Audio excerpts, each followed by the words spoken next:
Bonjour, c'est avec plaisir qu'avec Céline Monchy, nous vous présentons l'impact de la chirurgie bariatrique sur les traitements pris par voie orale. Merci de nous avoir conviés à ces 12e journées régionales de pharmacovigilance et d'addictovigilance des Hauts-de-France. Tout d'abord, quelques mots de contexte.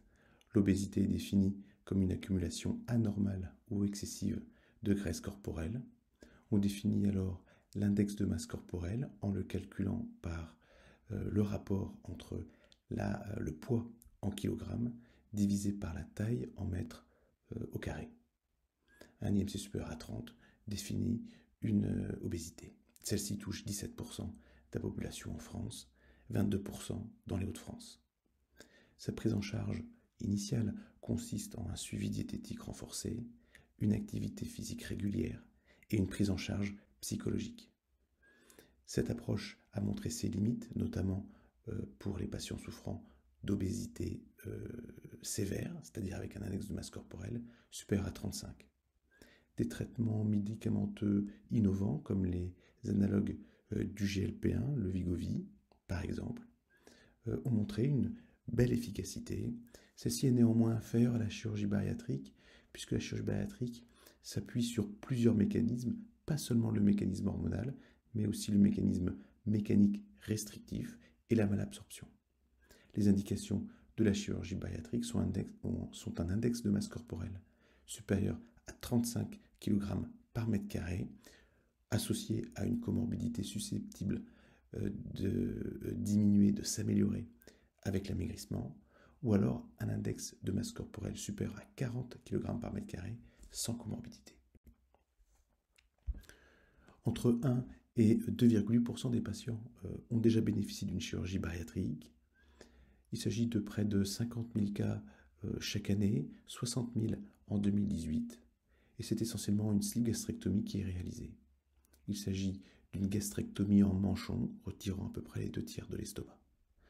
L'anneau gastrique est aujourd'hui peu utilisé, et les deux autres opérations, à la fois restrictives et malabsorptives, sont le bypass gastrique et la dérivation biliopancréatique.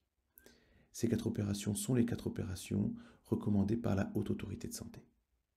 Gastric bypass et dérivation biliopancréatique sont des courts-circuits de segments intestinaux et gastriques.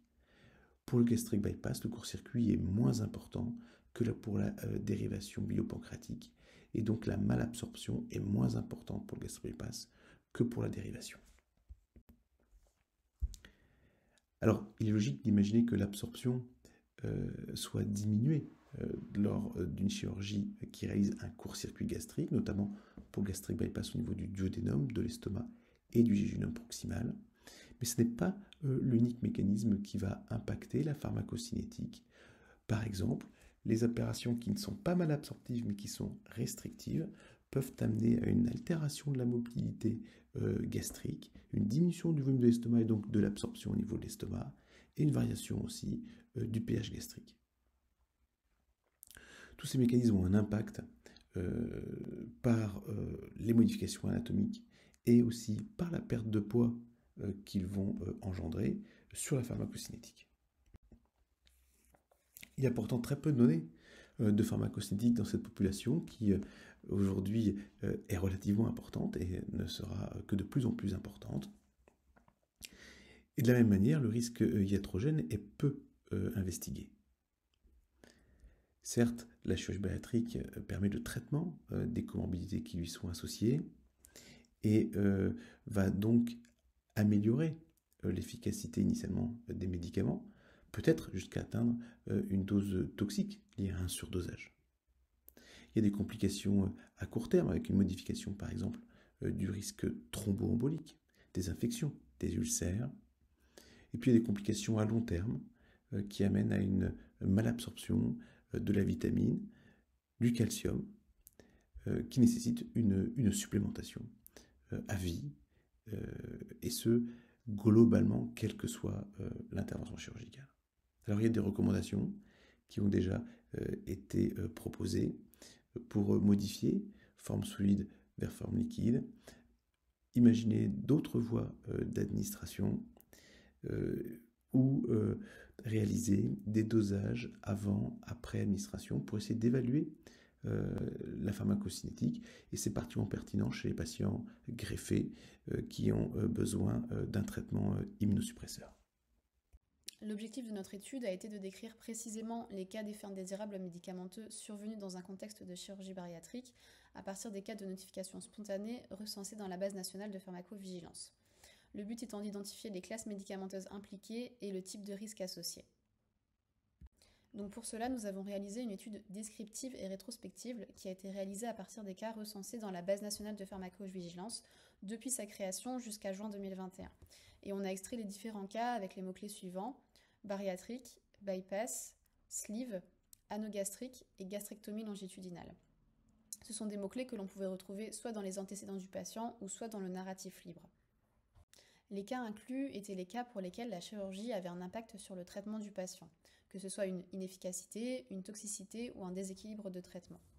Les cas étaient exclus lorsque l'administration se faisait par voie injectable, donc par exemple la voie sous-cutanée, la voie intramusculaire, la voie intraveineuse, ou lorsque la chirurgie bariatrique était retrouvée dans les antécédents du patient mais qu'il n'y avait pas de relation avec l'effet indésirable observé, ou encore lorsque la chronologie n'était pas du tout compatible, ou alors on avait une autre étiologie beaucoup plus évidente, comme par exemple les allergies.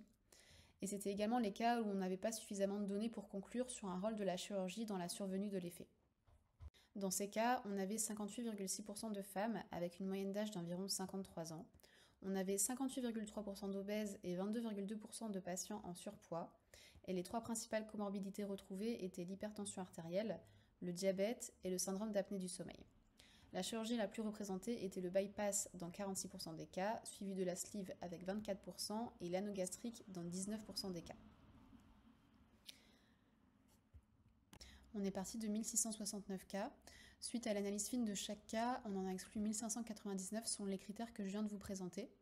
La moitié étaient des cas d'effets indésirables qui sont survenus avec un médicament par voie injectable, et l'autre moitié des cas correspondait principalement à des cas avec une chronologie qui était incompatible. Ce qui fait qu'on s'est retrouvé au total avec 70 cas, 39 cas de surdosage, 24 cas d'inefficacité et 7 cas de déséquilibre de traitement. La majeure partie de nos cas sont survenus dans la première année post-chirurgie, avec surtout 18 cas dans le premier mois, qui est une des périodes les plus à risque. Cependant, on peut tout de même retrouver des effets indésirables beaucoup plus tard après la chirurgie bariatrique, puisque l'on retrouve des cas quelques années plus tard. Au niveau du type d'effet, on avait principalement des surdosages dans 39 cas. La classe des anticoagulants est la classe que l'on retrouve le plus, avec 18 cas avec les AVK et 13 cas avec les AOD. Et la deuxième classe la plus impliquée est la classe des antiagrégants plaquettaires. C'est pas étonnant de retrouver ces deux classes parce qu'elles sont très fréquemment prescrites en post-chirurgie en prévention des complications. On a ensuite retrouvé des classes un petit peu moins représentées, donc c'est le cas des antiépileptiques, des antidiabétiques ou encore des normothymiques. Et ensuite on a retrouvé des cas plus ponctuels où on avait un cas par classe, donc c'est le cas des statines, des antidépresseurs ou encore des inhibiteurs de tyrosine kinase. Concernant les anticoagulants, c'est une classe thérapeutique très complexe puisque que l'on soit dans le cas d'une efficacité ou d'un surdosage, la conséquence peut être gravissime. On peut avoir le cas d'un sous-dosage où on va avoir une inefficacité et donc une thrombose, et inversement, les cas où l'on aura un surdosage et une hémorragie potentielle. Avec les AVK, on a retrouvé principalement des cas de surdosage et avec les AOD, principalement des cas d'inefficacité. Pour les AVK, on peut être un peu surpris parce que, comme vous pouvez le voir au niveau du schéma, les AVK sont principalement absorbés au niveau du duodénum et du jéjunum proximal. On pourrait donc s'attendre plutôt à une inefficacité, sauf que l'on sait qu'il n'y a pas que l'absorption qui est à prendre en compte dans ces cas. Donc, par exemple, pour les AVK, on sait que la vitamine K sera moins absorbée et que le régime alimentaire va être modifié, donc on n'aura pas la quantité habituelle de vitamine K dans l'organisme. Pour ce qui est des AOD, on s'attend effectivement à une inefficacité au vu du schéma d'absorption, mais on retrouve tout de même quelques cas de surdosage. C'est une classe qui va être très représentée dans la littérature et qui est très représentée dans notre étude. Les données retrouvées sont donc cohérentes avec la littérature. Certaines recommandations existent. Donc la warfarine va être l'anticoagulant de choix en cas d'initiation d'anticoagulants avec toujours une surveillance de l'INR qui va être conseillée. Et si le patient est déjà sous un anticoagulant oral, il va être recommandé de ne pas modifier la dose et de faire une surveillance des concentrations sériques, chose qui n'est pas faite systématiquement et qui n'est pas accessible pour tout le monde. On a retrouvé 12 cas avec les antiagrégants plaquettaires qui allaient tous dans le sens d'un surdosage. on a deux molécules qui sont impliquées, le clopidogrel et l'acide acétylsalicylique. On sait que le clopidogrel est une prodrogue qui est absorbée à 50% au niveau de l'intestin. Elle est ensuite métabolisée par différents cytochromes pour être active dans la circulation sanguine. On s'attendrait plutôt à une inefficacité au vu de son lieu d'absorption, et en absence d'absorption et de métabolisation, la prodrogue pourrait être inactive. On peut alors envisager une adaptation intestinale qui permettrait une absorption du clopidogrel. Dans la littérature, on va bien dans le sens du surdosage, par contre on ne retrouve pas de recommandations officielles à ce sujet. Ensuite, pour la classe des antiépileptiques, on retrouve tout d'abord la lamotrigine, pour laquelle on retrouve un cas d'inefficacité et un cas de surdosage, donc cela montre toute la complexité de cette classe. Pour l'inefficacité, on a retrouvé dans la littérature des cas qui allaient dans ce sens.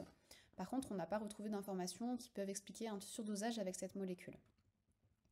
Et comme on le sait, son absorption a lieu au niveau de l'estomac et de l'intestin grêle proximal, donc on peut s'attendre à une diminution de son absorption suite à une chirurgie bariatrique.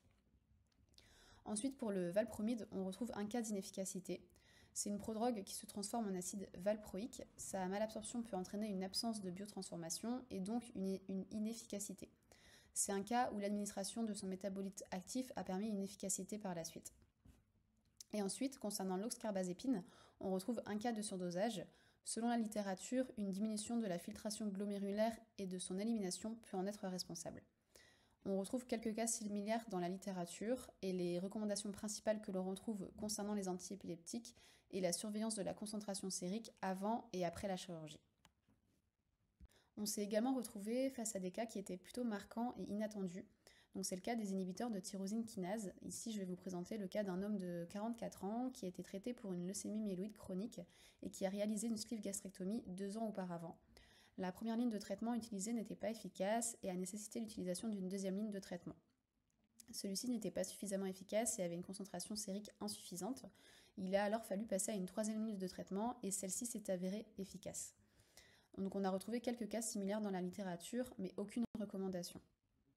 Pour les antiviraux, on a retrouvé 2 cas. Tout d'abord, pour le premier cas, on se retrouve avec un traitement de l'hépatite B, l'entecavir, sous forme comprimée. Suite à l'intervention bariatrique, une réactivation virale est survenue et aucune autre étiologique n'a été retrouvée. Le passage à la forme sirop, donc qui permet de shunter la phase de dissolution et de désintégration, et une légère augmentation de la posologie ont permis une efficacité du traitement chez ce patient. Ensuite, on a le cas d'un patient traité par un anti-VIH, le darunavir, avec lequel on retrouve tout de même une réactivation virale 5 mois après la pose de l'anneau gastrique, et le fait d'augmenter la posologie a permis une efficacité.